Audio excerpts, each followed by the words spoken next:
आपने मुझे माननीय सदन के नेता द्वारा प्रस्तुत 2023 का बजट पर बोलने के लिए अवसर दिया।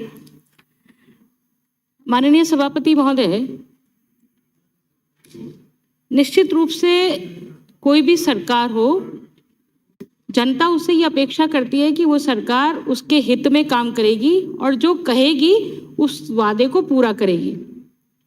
और इसी यकीन के साथ जनता को अपने नेतृत्व पर बहुत भरोसा होता है। मैं जब से ये वाद विवाद प्रारंभ हुआ है तब से माननीय सत्ता पक्ष के सदस्यों को सुन रही हूँ। वो बहुत सारी चीज़ें जो इस बजट में उल्लेखित की गई हैं उनके बारे में बढ़ा चढ़ा करके वर्णन कर रहे हैं और कह रहे हैं कि ये मुख्यमंत्री जी ने रेवड़ियाँ नहीं बांटी है, ये जनता को सुविधा देने का काम किया है। निश्चित रूप से यदि वो सुविधा के रूप में जनता तक पहुँचे तो इसमें कोई आपत्ति नहीं है, लेकिन सिर्फ कहे और करे नहीं तो ये जनता के साथ में बहुत बड़ा धोखा होगा। माननीय सभापति महोदय, आपको मैं 2-3 चीजें, क्या आप कैसे कहते हैं, जब सत्ता में होते हैं तो क्या कहते हैं, जो विपक्ष में होते हैं तो क्या कहते हैं, माननीय मुख्यमंत्री जी का इसी सदन में, इसी बिल्डिंग में दिए गए भाषण का उल्लेख करना चाहूंगी। माननीय सभापति महोदय, जब वर्ष 2009-10 में जब मुख्यमंत्री अशोक गहलोत जी थे तो उन्होंने महंगाई के बारे में, अभी एलपीजी गैस के सिलेंडर्स की बात हो रही थी, तो महंगाई के बारे में क्या कहा था इन्हीं मुख्यमंत्री महोदय ने, वो मैं उल्लेख करना चाहूंगी। बजट 9-10 का पैरा नंबर 4, जब महंगाई की दर डबल डिजिट में थी तब मुख्यमंत्री जी क्या कह रहे हैं, वैश्विक आर्थिक मंदी के प्रभाव से हमारा देश और हमारा प्रदेश भी अछूता नहीं रहा है। वर्तमान परिवेश में मैं केंद्र सरकार के इस समस्या से निपटने के लिए जो कदम उठाए हैं तथा 2 दिन पूर्व प्रस्तुत केंद्रीय बजट में जो दिशा दी गई है उसके परिणाम स्वरूप आर्थिक विकास की गति को बनाए रखना संभव हो सकेगा। हमारी सरकार ऐसे कदम और उठाएगी और प्रदेशवासियों को मंदी की मार नहीं झेलनी पड़ेगी। उस समय माननीय सभापति महोदय, महंगाई दर डबल डिजिट में थी, अभी महंगाई दर सिंगल डिजिट में है। तो माननीय मुख्यमंत्री जी एलपीजी गैस सिलेंडर देने की बात करके महंगाई कम करने की बात कर रहे हैं, जबकि पेट्रोल डीजल के वैट को नहीं घटा रहे हैं। यदि वास्तव में महंगाई कम करनी है तो पेट्रोल और डीजल को वैट को घटाएं, तभी महंगाई कम होगी। और दूसरे बजट भाषण 2010-11 के बजट भाषण में माननीय मुख्यमंत्री जी पैरा नंबर 132 पर कह रहे हैं, वर्तमान में महंगाई की समस्या से हम सभी चिंतित हैं। उस समय सिर्फ चिंतित थे और आज बहुत बुरी तरह से प्रभावित हो रहे हैं। तो भाई ऐसे दोहरा मापदंड क्यों अपना रहे हैं? 9-10, 10-11 में ये आपका बजट भाषण है। ये बजट भाषण की कॉपियां पिछले 5 साल के कार्यकाल की मेरे पास हैं। और इस बजट भाषण में वर्ष 2013 में जब माननीय मुख्यमंत्री जी का अंतिम बजट था, अंतिम वर्ष था, जब चुनाव में जाना था, तो 2-3 घोषणाएं मैं माननीय सभापति महोदय लेकर के आई हूँ, जिन घोषणाओं में उन्होंने सेम टू सेम घोषणाएं की हैं। उसमें कोई अंतर उन्होंने करने की, मतलब इन अधिकारियों ने जैसा बजट दिया वैसा का वैसा बजट हमने उठा करके यहाँ विधानसभा में ले आए। अधिकारी नहीं देखते हैं कि हमने 2013 में क्या घोषणा कराई थी। मैं माननीय सदस्यों को भी ये निवेदन करना चाहूंगी कि आप 2013 का बजट उठा करके देखना कि मुख्यमंत्री जी ने कौन सा पैरा भी चेंज नहीं किया, संख्या भी चेंज नहीं करी। इससे और बदतर बात क्या होगी? देखिए माननीय सभापति महोदय, आंगनवाड़ी बच्चों को 2 यूनिफॉर्म, ये इस बजट की घोषणा है। आप 2013-14 जो चुनावी वर्ष था, चुनावी वर्ष का जो बजट भाषण था, उसके पैरा नंबर 112 पेज नंबर 42 पर लैंग्वेज भी आप देखिए, समेकित बाल विकास सेवाओं के अंतर्गत 3 से 6 आयु वर्ष की बच्चे शाला पूर्व शिक्षा हेतु आंगनवाड़ी केंद्रों पर आते हैं। आंगनवाड़ी केंद्रों पर आने वाले प्रत्येक बच्चे को 2 यूनिफॉर्म उपलब्ध कराई जाएगी, जिस पर 50 करोड़ रुपए अनुमानित खर्च होगा। इसमें लगभग 12,23,000 बच्चे लाभान्वित होंगे। और इसी बजट भाषण 2023-24 के बजट 13-14, 23-24 दोनों वर्ष कौन से? चुनावी वर्ष है, 5वां साल है। 5 साल के कार्यकाल का अंतिम वर्ष है, उसमें फिर कह रहे हैं कि 2 यूनिफॉर्म उपलब्ध कराई जाने की घोषणा करता हूं। ये दोनों यूनिफॉर्म 2013 का बजट भाषण भी है, 2023-24 का बजट भाषण भी मेरे पास है। तो माननीय सभापति महोदय, कैसे आप ये कह सकते हैं? और माननीय सभापति महोदय, मैं निवेदन करना चाहूंगी 2-3 चीजों का उल्लेख करते हुए। आपने 2022 में महिलाओं के बारे में बहुत बड़ा चढ़ाकर महिलाओं के लिए ये करेंगे वो करेंगे, लेकिन महिलाओं के लिए जो पिछले बजट भाषण की घोषणा है, इन बजट भाषणों की सर्जिकल स्ट्राइक के द्वारा इनकी सर्जरी करनी पड़ेगी, तब पता पड़ेगा कि कितनी बजट घोषणाएं पूरी हुई है, कितनी बजट घोषणाएं सिर्फ ठोसली साबित हुई है। आप देखिएगा 20,000 महिलाओं को वर्क फ्रॉम होम की घोषणा प्रस्तावित थी 2022 के बजट में। वर्क फ्रॉम होम मिला कितनी महिलाओं को है? 1,385। कितना परसेंटेज है? 20,000 का अगेंस्ट 1,385। मेरे को लगता है कि ऊंट के मुंह में जीरा जितना है। फिर आप आगे घोषणा करते हैं कि हम मेट्रो का सेकंड फेज लेके आएंगे, लेकिन मेट्रो के सेकंड फेज का कोई अता पता नहीं है कि कहां गया कहां नहीं गया। आपने इसी प्रकार से 2013-14 के बजट भाषण में घोषणा की थी माननीय सभापति महोदय, और वह घोषणा की थी कि हम प्रत्येक महिला को, अभी थोड़ा सा इसमें चेंज किया, अधिकारियों ने थोड़ी स्मार्टनेस दिखाई है। क्या चेंज किया है? इस बार उन्होंने 2 साड़ी और 1 कंबल की बजाय उन्होंने एक फूड किट का प्रोविजन करवा दिया। अधिकारियों ने मुख्यमंत्री महोदय से कि कैसे सीधे सीधे रेवड़ी बांटनी है, तो 2 साड़ी और 1 कंबल बोला था पिछली बजट भाषण में। इस बजट भाषण में बोला कि हम फूड पैकेट देंगे। अब ये रेवड़ी नहीं तो क्या, क्योंकि ये पूरी होने वाली नहीं है। आप देखिएगा माननीय सभापति महोदय, महात्मा गांधी अंग्रेजी स्कूल की घोषणा की, लेकिन 70% शिक्षकों के पद आज भी महात्मा गांधी स्कूलों में खाली पड़ रहे हैं माननीय सभापति महोदय। और इसी प्रकार से 30,000 सफाई कर्मचारी, बहुत ताज्जुब की बात है। मंत्री महोदय, आपको निवेदन करना चाहूंगी, 2013-14 का जरूर बजट उठा करके देख लेना, और आपके पास कॉपी नहीं है तो मैं आज लाई हूं। इन 5 सालों की भी 5 प्रतिलिपियां हैं और पिछले कार्यकाल के 5 सालों की 5 प्रतिलिपियां भी हैं। सेम टू सेम घोषणा हम 30,000 सफाई कर्मचारियों की भर्ती 2023 के बजट भाषण में भी की गई थी, और वो 2013 के बजट भाषण में करी, लेकिन उसको पूर्ति नहीं कर पाए क्योंकि 5 महीने का कुल समय आपके पास रहा। ये भर्ती जो आने वाली सरकार में माननीय वसुंधरा जी ने करी, 20,000 सफाई सैनिकों की, स्वच्छता सैनिकों की भर्ती उस समय माननीय वसुंधरा जी करके गए।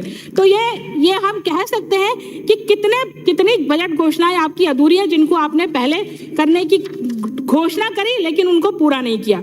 इसी प्रकार से माननीय सभापति महोदय, आपने कहा कि हम बजट में बहुत सारी घोषणाएं हम करेंगे, लेकिन आप उनको पूरा कर ही नहीं पाए। मैं राजस्थान पत्रिका के 10 फरवरी का उल्लेख करना चाहूंगी।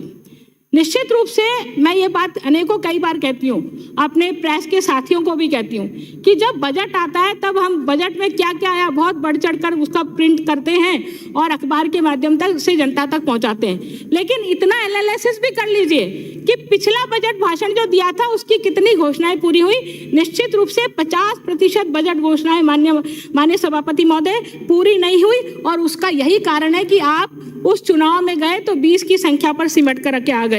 इसी प्रकार से माननीय सभापति महोदय, ये एक और उदाहरण है मेवात मगरा बोर्ड का। अब माननीय सभापति महोदय, मेरे को ये समझ में नहीं आता कि लास्ट के वर्षों में मेवात और मगरा बोर्ड को पैसा क्यों दिया जाता है।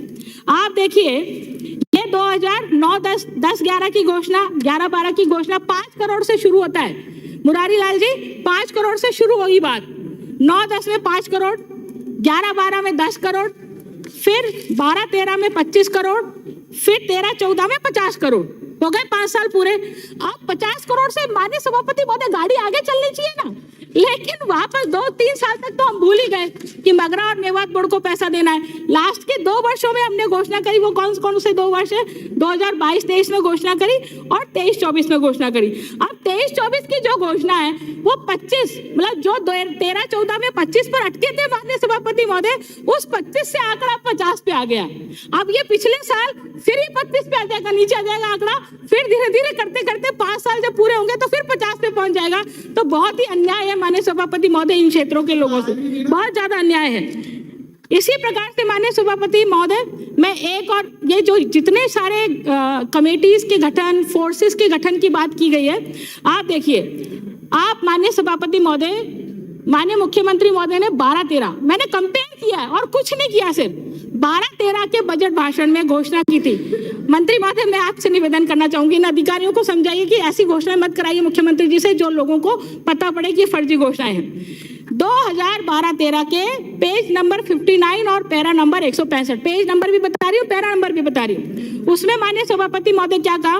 राज्य सरकार अवैध खनन को रोकने के लिए कृत संकल्पित है और इसके लिए इसको खनन को प्रभावी रूप से, अवैध खनन को प्रभावी रूप से रोकने के लिए खनिज रक्षा दल बनाया जाएगा। अब मुझे बताइए, इस खनिज रक्षा दल के बनने से क्या अवैध खनन रुक गया है? क्या नहीं रुका है। लेकिन इस बजट भाषण में फिर वही घोषणा, एसओजी के अधीन स्पेशल टास्क फोर्स का गठन किया जाएगा और ये जो दल है वो खनिज रक्षा दल की भांति ही जो है स्पेशल टास्क फोर्स बनाने से पेपर का लीक होना रुक जाएगा। क्या ये रक्षा दल बनाने से पेपर लीक होना रुक जाएगा क्या? इसके लिए चाहिए इच्छा शक्ति। जब तक हमारे पास इच्छा शक्ति नहीं होगी माननीय सभापति महोदय, हम पेपर लीक को नहीं रोक सकते हैं। माननीय सभापति महोदय, बार बार FRMBF एक्ट की चर्चा हुई। आप ये देखिएगा, हम इस प्रदेश को कहां ले जा रहे हैं। आज राजस्थान पत्रिका की खबर है कि हर व्यक्ति पर 50,000 के लगभग कर्जा हम दे के जा रहे हैं। मैं पिछले 5 सालों का आंकड़ा बताती हूँ। 18-19 में 3,39,368 करोड़ रुपया कर्जा था। वो 3,39,368 रुपये अब 23-24 में बढ़कर के हो गया 5,79,781 करोड़ रुपया। इसका मतलब है इन 5 सालों में आपने 2,40,413 करोड़ रुपए का कर्जा चढ़ाया है और ये कर्जा निश्चित रूप से इस प्रदेश को, जिस तरह से पाकिस्तान और श्रीलंका की इकोनॉमिक क्रैश हुई है ना, उसी तरह से हम इसकी अर्थव्यवस्था को भी क्रैश की ओर ले जा रहे हैं और फिर हम कहेंगे कि केंद्र सरकार हमें मदद नहीं कर रही। माननीय सभापति महोदय, आप देखिए कि किस तरह से अधूरे काम। देखिए, यदि करप्शन का कोई नया तरीका ढूंढना हो ना, तो आप उस काम को लिंगर ऑन कर दीजिए, तो ऑटोमेटिकली करप्शन हो जाएगा।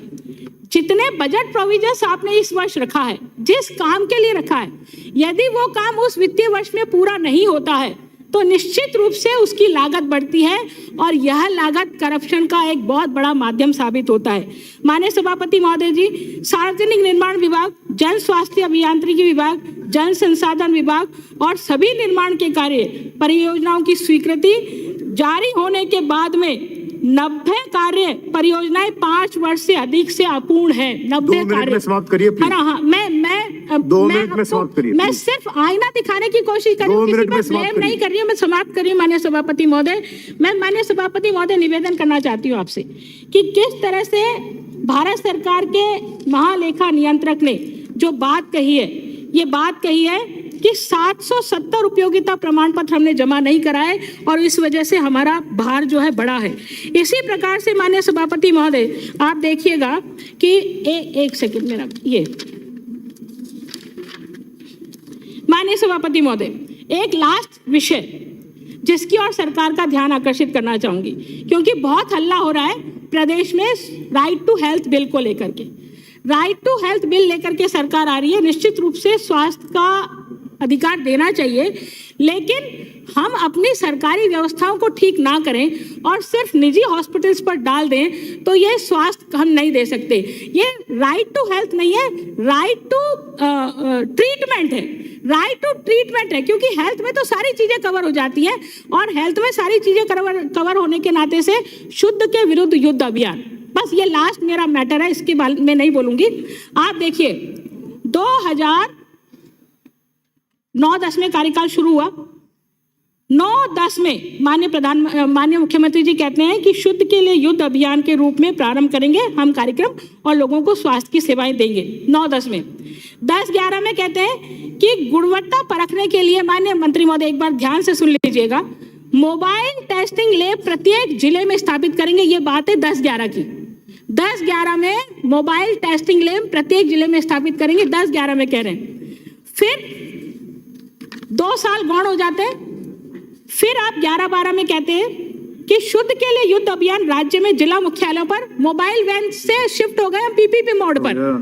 स्थायी प्रयोगशालाएं शुरू कराएंगे पीपीपी मोड पर हर जिले में, यानी कि मोबाइल लैब तो गई लगी नहीं, अब पीपीपी मोड आ गया। अब आप आ जाइए उसके आगे, बजट भाषण 19-20 में इस बारे में कोई उल्लेख नहीं है। बजट भाषण 20-21 में आप उल्लेख कर रहे हैं मिलावटखोरों के विरुद्ध तुरंत कार्रवाई करने के लिए फास्ट ट्रैक कोर्ट स्थापित करे जाएंगे। वो फास्ट ट्रैक कोर्ट कहाँ गए? फास्ट ट्रैक कोर्ट है ही नहीं। ये 20-21 की बात कह रहे हैं। फिर 20-21 के बाद में आप ये देखिए, हाँ लास्ट ये 21-22 में कह रहे हैं, हाँ प्रभावी क्रियान्वयन के लिए डायरेक्टरेट ऑफ फूड सेफ्टी बनाने की मैं घोषणा करता हूं। बहुत बहुत धन्यवाद। तो ये फास्ट ट्रैक कोर्ट से आप डायरेक्टरेट पर आ गए और अब डायरेक्टरेट से 22-23 में आप डायरेक्टरेट से आ गए कि हम शुद्ध के विरुद्ध युद्ध अभियान के लिए 200 नए सुरक्षा अधिकारियों के पद सृजित करेंगे और 7 फूड सेफ्टी लैब का कार्य शीघ्र पूर्ण करेंगे, यानी कि 7 फूड लैब का कार्य पूर्ण करेंगे। इसका मतलब डिस्ट्रिक्ट लेवल पर जितने डिस्ट्रिक्ट थे उनमें एक भी फूड लैब नहीं बनी। और फिर इस बात कह रहे हैं, मैं ये पॉइंट ही करी, उससे ज्यादा नहीं बोली। लास्ट में बोले फूड सेफ्टी और ड्रग कंट्रोलर कार्यशाला का एकीकरण कर commissionerate of food safety and drug control. तो यानी कि आपने कमिश्नरेट ऑफ फूड सेफ्टी तो बनाया नहीं है। आप रिकॉर्ड नहीं होगा। थैंक यू प्लीज, समय हो गया आपका। काफी गंभीर बातें कही गई, लेकिन हमारे प्रतिपक्ष द्वारा बहुत जिस प्रकार की तैयारी करके कहना चाहिए था ऐसा कुछ लगा नहीं।